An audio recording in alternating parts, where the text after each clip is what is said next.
Ije me. Egbe wa onyame o. Gele. Imabuno de o. Gele o. Esther, où le boy est maté dans prisiré. Et moi, we are so that we stay. Anyway, now we are saying, well, Emisha. And now we are Emisha. Me man does not Emisha, man. Emisha, you were no ya si moi. Esther, we no ya. Esther, we are. Esther, apa yo wadare ya fie girlfriend moto. Ora gwe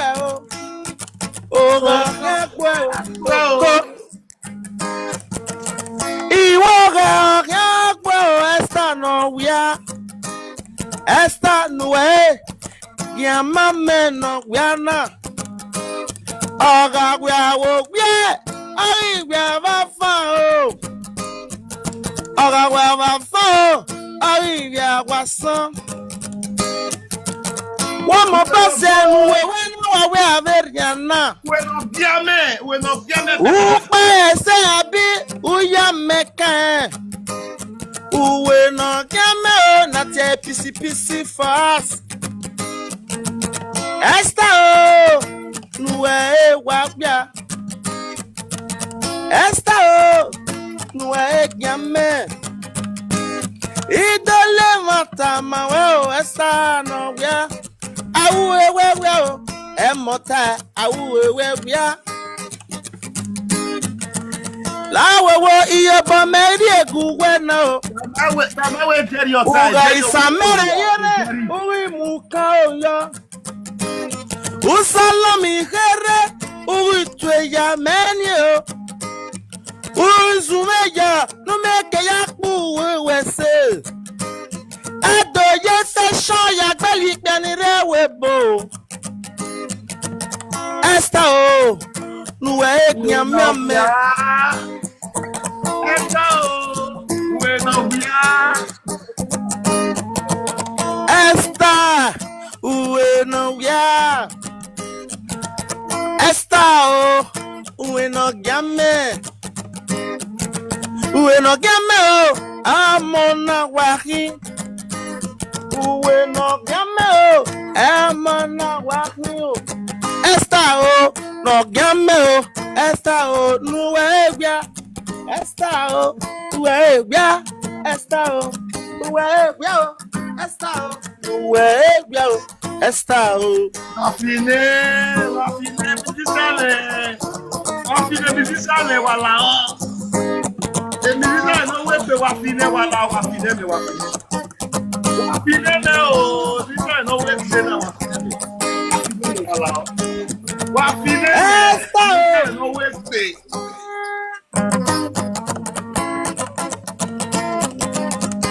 Brother, you we pe your enu e.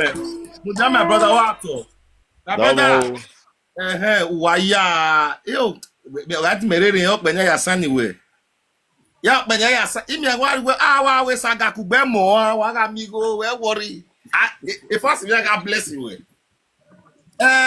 o be na iwe gbe lana Esther oda fun Nigeria ti Ejeri eki aye tu we di tana eki aye tu Esther ta mi ma we eki awun ye tu why not my way where we are? So a Jerry or a why a kay twin. So gima boy, what will make any twin at the agbo? A Jerry, wagu, wegano herere. A Jerry, wagu, megano herere. It cannot to Esther or said on a complete. Ejeri o ogu mo kan no ye twin wi kan bon me Ejeri o ima enu wewu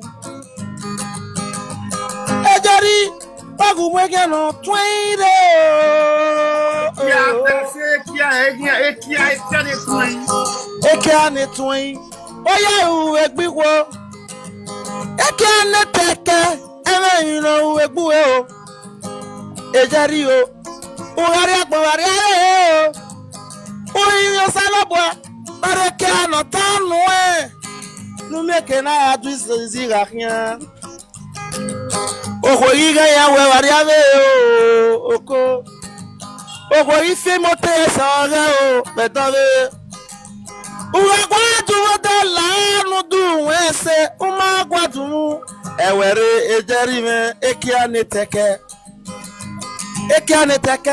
emi na uwe gbuwe emi na u ekene tuwi emi na u mama re ivia do o ekene teke o emi na u ejeri me ugati agbon wari ave imi o salopwa o ore ki abawe ki o we imi o salopwa ore ki abawe ki anu we meke na yagwo Esther se o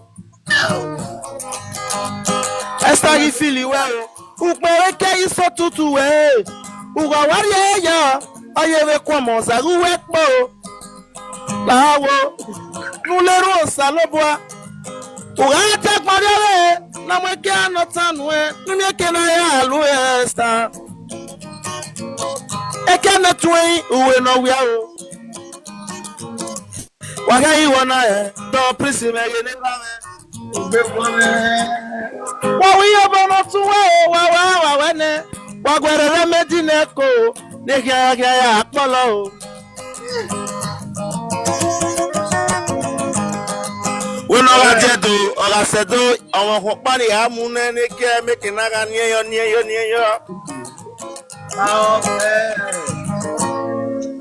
waya ave ne wala wa fine ememe Esther Pomo no ewia ta Esther Pomo no ewia ya di track ni ma Esther Pomo no ewia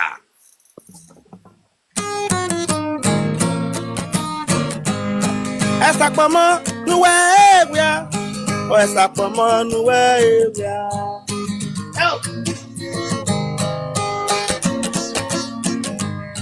Esther Pomo no ewia o Esther Pomo no ewia Esther Pomo no ewia set us be ewia se ekanro le na gbe you le na gbe le arakia o orirago Esther Pomo wo ga yin aye ni o ko Esther Pomo no ewia o Esther Pomo no ewia Esther Pomo no ewia o Esther Pomo no ewia Esther Pomo no ewia ugari alomu uyape wega sume uyape wegari alom uyape o Esther Pomo me o ese mo me ko ese uwe akapate uwe makapate uwe wegi na pa metakwa ona te pisi wa pe pike tayo no pe o Esther Pomo no ewia o Esther Pomo no ewia Esther Pomo no ewia Pomo no ewia o Esther Pomo no ewia iwe nu weri alom yapu ewa iwe nu weri ka uba ameni we izume uri ebe we o yapu eni o no meke na ga nwi o Esther Pomo o aja kore Esther Pomo no ewia o Esther Pomo no ewia Esther Pomo no ewia o Esther Pomo no ewia Esther Pomo no ewia o Esther Pomo no ewia oh remember Ogahi who see one gbe my brother ememe je mama we wa Ejowa wa no eje mama we wa who see one Jerry urema Jerry bujade Jerry urema Jerry ba oga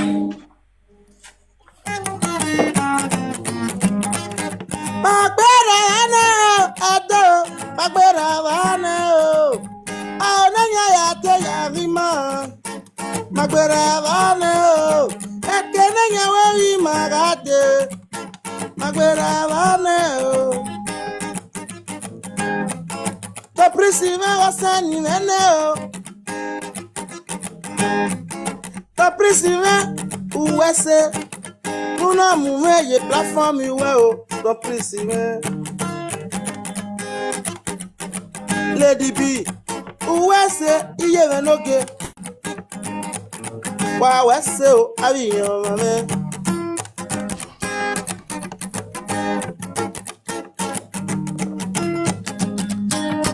Agbera ane o. Agbera ane o. Ane ye te ya rima. Agbera ane o. Ekene ya rima gade. Agbera ane o. Are women ni do rakpe. I met the prison not here o. Musician Amudia, David, I quote him about when you drop a picture. David, you hear me? David, when you ever? Mama, I quote him about when you drop a picture. Or two why you are in. So that I'm not loud. Then support Esther in Matana. Yeah, I finish la video ne ba ya tie ni magwan. Esther manipulate. Esther no, who Esther in? Esther no ya fi Jonathan. Esther Jonathan Ubazi. Jonathan Ubazi. Uge nya sato.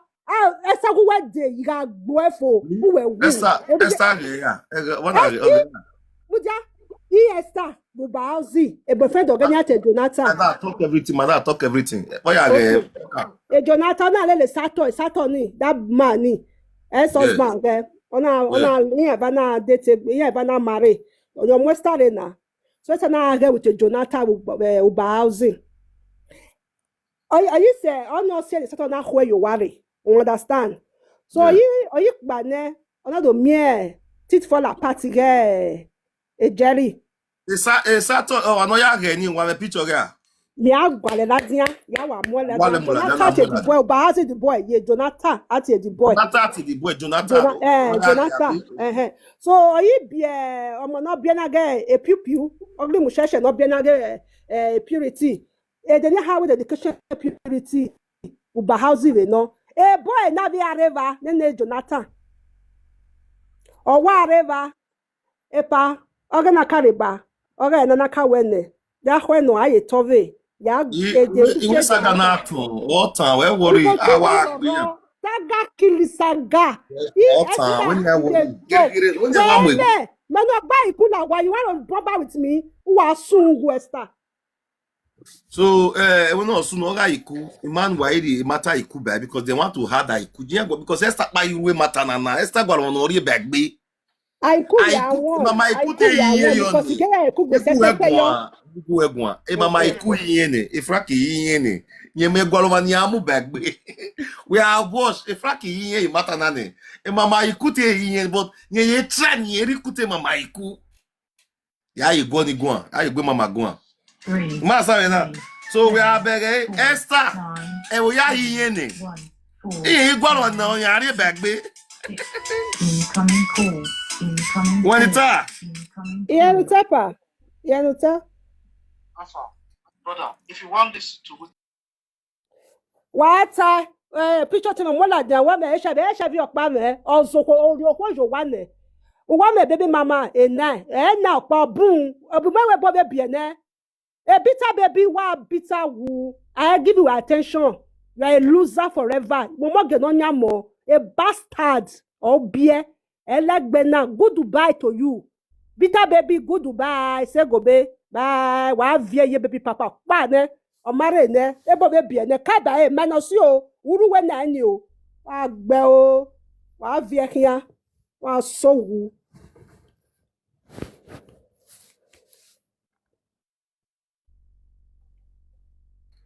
Wabere no sunu we agbona is very anagba ko to anagmu me de wan to abego manoriawo e maniriawo logo na wana gba kuto ave vaniri yavo wa ona muniya iya izi na but ana do awe ogbon gbiju arere mi aze no popo won musician itoria musician kwere wa Iguero, baba. agamie o wati yasi taba ore ma bia taba musician Mama, moyo. iwe azenoriavo amana we ya taba azenoriavo when ya taba okay not forget to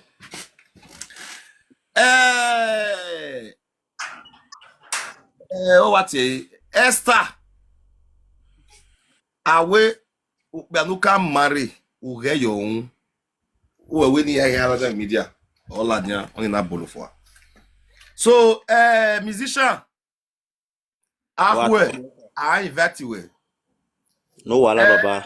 nínú ẹyà sí wọn wá hú ẹ Esther pọmọ uwe no wia uwe jeri ọta mi ma ya couples wọn alaja ahụ ẹ wà gbẹ ni ma Esther uwe no wia Esther pọmọ àwa na te jeri ọta mi ma uwe wia owe tu uwe sẹkẹsẹkẹ uwe go owe ni tẹni ya munu yọ owe ti yẹn hospital wọn ni tana ise awai akon wa dele wunu e dinu ika popa mo we akon wa dele wunu e inwa bunu aso ahwo e ni ma awai Esther awai ni na te jeri akon e wa dele won ta akon e wa dele we mi o gbe agun akon adele gbe we mi gbo ni de Okori hin. Oko yi bere oko lo we mi gbara de o pe agun akon adelegbe Maybe make boy there. okay a ma wopa dini ma wopa age video na o e video ni a ma we na Ogo ki me lo age video na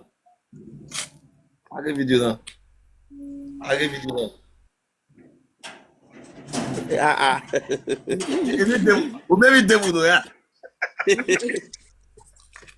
o gbe bere mi so Ibe, baba. Ibe. come say na my wife. Ogo ki me lo ga. You come and say na my wife. Ogo ki me lo ga. We. You come and say na my wife. Ogo ki me lo ga. Ya ka gbe pa yo akon. I bet akime gbara kan akon dele akon runu ejo akon runu akon runu lare minister di wana asu ne akon runu waya so ni Awa mo ya ka hwe. La mo ya ka hwe. wa mo ga wo ba ki asu ni waya so ejo ogbara kan ba ni na mu ne Jerry negi wa kon nu abi wa yaso e. Ya igbo ma we awo ni. Iye na awe my brother uwe wa de ba me awa agbeleyan e mo me re awa agbeleyan iguero amebiyan wo wa musician be na ya we agbeleyan o gbo agbeleyan o wi se Yan we egwa says. aveleru negian Awa. alerune no gbogbo wa Awa. okay ahwe iwe who was send that cat I'm going to bless you 50k we why you we be we are pin one abi when we be Was there? we are wa pin one when you a good one abi we are star when one abi Guinness A stout. a Guinness abi Yeah. A Guinness. we dey wa vie na you sen wa vie you down wa we chief who chief yata Wa talk by. ugiado wa we akwe ugiado oi Saga do it. You can't come and say that my wife. Oboki no plan. Emisha be gear. Emisha we gear. Emisha we beg me we have a gear. We beg on your Magua media. Here wa mudia wa go here with saga. I correct the republic. No tell me ma wo here. A video the actor wo here was said the yagun. My sister ya got a video no wo here no na wo here. We are. Na wa ya said the ya need to akpe ya ni aba ko. Ni me bere we egbina Nigeria wa o ha egbina. Thomas said no mo bo wa egbina. The fact where Jerry and his husband fight for media, he passed the one moment both fight, but he not to pretend the yoga. I in a way Jerry or Jerry or Jerry for. Now yes, Oga don't trust money Jerry because they only have destroy Jerry. They want to destroy Jerry. And whoever yes, okay now boy.